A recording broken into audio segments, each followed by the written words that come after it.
Aujourd'hui, l'information est partout. On la trouve même dans notre poche, sur notre smartphone. Et nos clients aussi.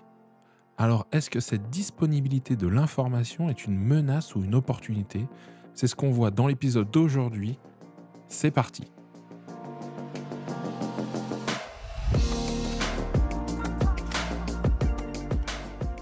Limo Entrepro, c'est le podcast pour toi, professionnel, expérimenté ou novice, qui a besoin de changer l'image de ton métier auprès de tes clients.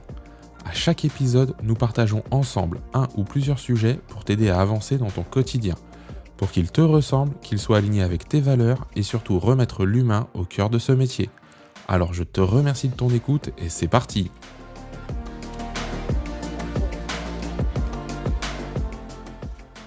Bienvenue dans ce 76e épisode de Limo Entrepro.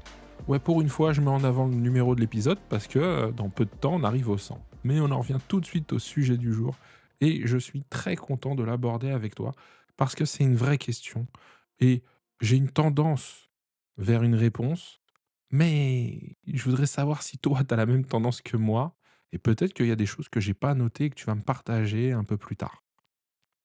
Aujourd'hui, on aborde la disponibilité de l'information. Déjà, qu'est-ce que c'est? Eh bien, c'est le fait que nos clients, vendeurs ou acquéreurs, les prospects aussi, puissent avoir de l'information en masse sur l'immobilier. Il y a bien sûr déjà toute l'information qu'on peut consommer. Il y a pas mal de quotidiens ou en tout cas de journaux qui mettent en avant les prix du marché de l'immobilier, leur évolution. Ça, on le voit souvent. Il y a des articles dédiés et d'ailleurs, ils le font même ville par ville. Ça commence à être de plus en plus précis. Il y a bien évidemment toutes les informations qu'on peut avoir sur le prêt bancaire, les applications de calculatrices de crédit, celles des courtiers qui nous donnent une indication sur les taux, leur évolution, combien ça peut coûter. Et surtout, eh bien, depuis quelques années et maintenant vraiment de façon très ouverte, nous avons également, en tout cas nos clients comme nous avons accès au prix des biens vendus via données des valeurs foncières, des VF, Patrim avant, sur les impôts, etc., etc. Et donc, la question qui se pose, c'est de savoir si aujourd'hui, cette disponibilité, cette masse d'informations, pour nous professionnels, est une menace ou une opportunité. C'est important de regarder ça parce qu'encore une fois, je ne vais pas aborder les choses de la même façon.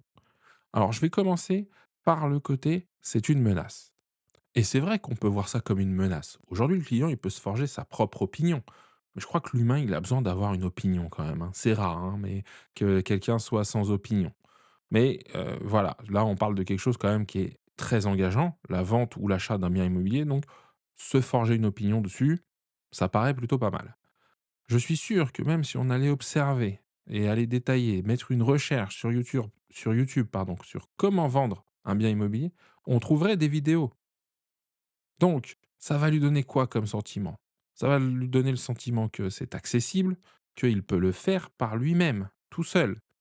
Donc là, de ce point de vue-là, je reconnais que ce sentiment qu'on peut amener à ressentir chez le client, en tout cas qu'on peut amener à faire ressentir le client, peut lui donner un peu des ailes et de se dire: «C'est pas compliqué ou je peux le faire». Ensuite, il faut quand même regarder ça sur c'est une menace parce que il ne sait pas forcément lire toutes les informations. D'ailleurs, on a des biais qui parfois vont nous faire chercher ou regarder les informations qui vont dans le sens de notre opinion et donc en mettre de côté. Donc c'est une menace parce que ça peut avoir une incidence assez importante sur notre client, ne serait-ce que sur la valeur de son bien, sur sa capacité, et je ne parle pas lui de vendre, mais la capacité à ce que le bien se vende rapidement. D'accord? Autre point, ces informations, il peut en avoir une interprétation erronée. Et oui, vous connaissez cet adage qui dit: «Les chiffres, on peut leur faire dire tout et n'importe quoi». Et souvent, les personnes se disent: «Ah bah, il y a 30 des ventes qui se font de particulier à particulier». Exemple type. Et ils se disent: «Bah donc c'est faisable». C'est vrai que c'est faisable, mais ça veut aussi dire qu'il y en a 7 sur 10 qui passent par un professionnel. C'est toujours intéressant de regarder les 2 faces d'une pièce et pas juste une seule, celle qui nous plaît le plus, celle qui nous arrange. Et d'ailleurs, je crois que c'est aussi pour ça qu'ils font appel à nous. Nos clients, ils font appel à nous pour peut-être venir chercher une certaine objectivité, pour venir chercher parfois même une contradiction et pas forcément qu'une validation. Maintenant, si tout est OK, on va valider, hein, forcément. Moi, je ne vais pas aller dans le sens inverse, d'un client et de sa lecture du marché si elle est bonne. En tout cas, si je la trouve, cohérente. Maintenant, on va regarder ça de l'autre côté, c'est-à-dire la disponibilité de l'information, mais comme une opportunité. Comme je le disais tout à l'heure, il y a 2 faces d'une même pièce et ben, s'il y a beaucoup d'informations, si ça permet d'avoir, heu, une juste représentation, cet, excès peut-être parfois d'informations ou parfois on entend tout et son contraire, fait que notre client a encore peut-être plus besoin en ce moment d'être guidé. Parce que ouais, j'ai entendu mon voisin me dire ça, mais j'ai vu sur DVF autre chose. J'ai rencontré mon banquier, il m'a dit telle chose. Donc ça, c'est déjà regarder sur le fait que si il fait appel à nous, un prospect fait appel à nous, c'est qu'à un moment, il s'est pas senti d'y aller tout seul. Sur peut-être une partie ou la globalité de son projet. Donc gardons ça en tête. Faut aussi comprendre que l'information ne reste que de l'information, c'est du savoir. Sauf qu'il y a d'autres éléments à prendre en compte pour mettre en place un projet immobilier et le voir aboutir. Parce que mon client a peut-être la connaissance, mais est-ce qu'il en a la volonté? C'est-à-dire, est-ce qu'il a la volonté de faire par lui-même, tout seul? Et troisième point, est-ce qu'il en a la capacité? Est-ce qu'il peut le faire?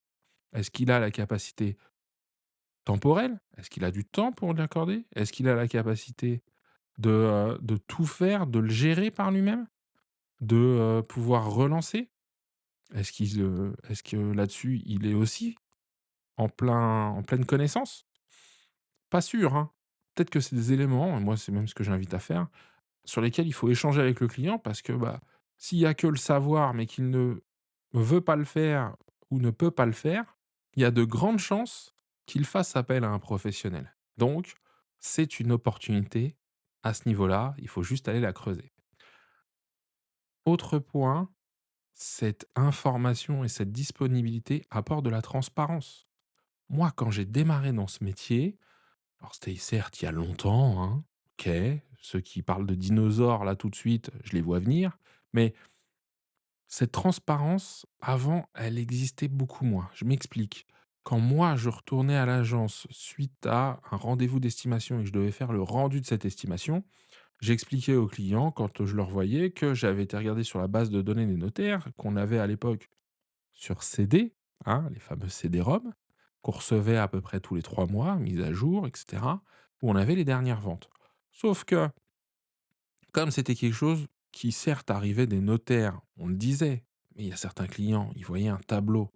Ils pouvaient tout à fait, pour ceux qui étaient peut-être plus méfiants, ceux avec qui on n'avait peut-être pas passé certaines barrières lors de la découverte et lors de l'établissement de la relation, avoir donc cette méfiance qui fait se dire: «Ouais, mais ça, c'est un tableau qu'il a pu faire par lui-même». Donc attention, d'accord? Heu, C'était bien d'avoir des informations à nous, mais le côté transparent manquait. Là, aujourd'hui avec internet, aujourd'hui avec DVF, notre client peut avoir accès aux biens qui ont été vendus, aux biens qui sont en vente et avoir une représentation déjà assez précise du marché.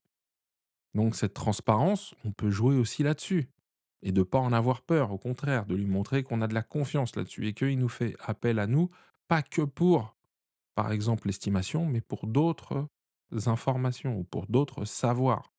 À nous de le mettre en avant, à nous de voir quels sont les points de friction, ce qu'il maîtrise et ce qu'il ne maîtrise pas, pour pouvoir dire, bah tiens, pour ces parties-là, je suis présent, présente. Autre point, on va faire monter notre client en compétence. Grâce à ces informations, on va faire monter notre client en compétence. Si on le fait monter en compétence, on fait monter le niveau de la relation. Notre relation devient plus forte. Quelqu'un qui me donne du savoir, qui me donne des clés de décryptage, j'apprécie énormément parce qu'il me donne des clés de compréhension. Et quand on fait comprendre les choses aux gens, il y a un sentiment de reconnaissance qui apparaît. Après, l'idée, bien sûr, c'est qu'on le fasse en exclusivité derrière, mais ça, c'est un autre débat. Et dernier point, la transparence, la disponibilité de l'information fait que cela devient difficilement ou plus difficilement opposable. Qu'est-ce que j'entends par là? Bah, c'est difficile de contredire des chiffres qui sont à la vue de tous, qui sont officiels, je pense par exemple à DVF, et dire: «Ah bah non, c'est pas ça». Ah bah là, alors il peut y avoir des erreurs de saisie, mais c'est quand même assez rare. Mais on est bien d'accord que là, tout de suite, ça devient plus difficilement opposable. Un client qui veut vendre son bien 100 000 € au-dessus du prix et que il a un bien relativement comparable et qu'on voit qu'il n'y a rien qui s'est vendu dans les prix que lui en veut, soit il a une caractéristique, en tout cas le bien a une caractéristique qui fait que, eh bien, il y a une plus-value par rapport au prix du marché, soit le client est hors marché. Il est peut-être déconnecté. Et donc là prend tout son intérêt cette disponibilité de l'information, sur laquelle il aurait pu être en contradiction et sur laquelle on peut asseoir la relation et donc rendre moins, opposable à moi. Ça vaut aussi pour les confrères qui, feraient des estimations, on va dire, pas trop dans l'esprit du juste prix, ou en tout cas du prix de marché. Voilà, ça c'est petit, clin d'œil à ses confrères concurrents qu'on a tous déjà plus ou moins croisés au moins une fois. Maintenant, la plupart essaient quand même, en tout cas moi de ce que je constate, d'avoir le prix le plus juste, surtout en ce moment. Donc, est-ce qu'au final, la disponibilité de l'information est une menace ou une opportunité? Je vais le voir du côté positif. J'ai regardé les 2 côtés et s'il y a d'autres éléments à prendre en compte, bah, je suis prêt à en discuter. Donc, viens m'en parler ou venez m'en parler. Ça me ferait plaisir qu'on échange là-dessus. Mais donc, est-ce que c'est une opportunité ou une menace? Moi, j'aime bien me dire que c'est une opportunité. Maintenant, c'est une opportunité qu'il faut savoir exploiter. Si c'est une opportunité pour prendre les prix les plus bas, sans pédagogie, sans faire monter le client en compétences, sans lui faire comprendre les choses et les amener, ça risque d'être un peu violent. Surtout pour un propriétaire qui ne serait pas aujourd'hui aligné avec le marché. Maintenant, il y en a qui ne sont pas alignés avec le marché et qui en ont conscience. Il y en a qui, de bonne foi, pensent que leur bien mérite plus que ce que le marché leur dit. Toujours intéressant de pouvoir au moins en discuter. Et moi, je trouve qu'en plus, cette disponibilité de l'information permet d'être dans l'échange. Donc, c'est tout bénef. Il faut juste mettre une méthodologie en place là-dessus. C'est pas le sujet de l'épisode d'aujourd'hui, mais en tout cas, je trouve que c'est intéressant de regarder ça. Donc, bah maintenant, ça va être à toi. Viens me dire en commentaire sur les réseaux sociaux ou en messagerie privée ce que tu penses de la disponibilité de l'information. Est-ce que tu la regardes d'un mauvais œil ou est-ce que tu l'exploites à son plein potentiel? Ça m'intéresse. Si cet épisode t'a plu, bah, je vais te demander un petit effort pour lui permettre d'aller plus loin et surtout au podcast d'être encore plus connu. C'est de laisser 5 étoiles sur ta plateforme préférée et un avis. Toujours intéressant et ça permet d'avoir, eh bien déjà moi, un peu plus de motivation ou encore plus de motivation à proposer ce genre d'épisode. Et en plus, bah, c'est de la preuve sociale. Ça montre qu'il y a de l'intérêt quand les gens ont besoin de cette preuve sociale avant d'aller écouter un épisode. Je suis plutôt preneur de ces retours-là. Et moi, ça me fait aussi évoluer. Voilà. On en a terminé pour aujourd'hui. Je te remercie des quelques minutes que tu as accordées à cet épisode et à moi quelque part. Je te donne rendez-vous la semaine prochaine pour un nouvel épisode de Limo Entre Pro. D'ici là, prends soin de toi et de tes clients.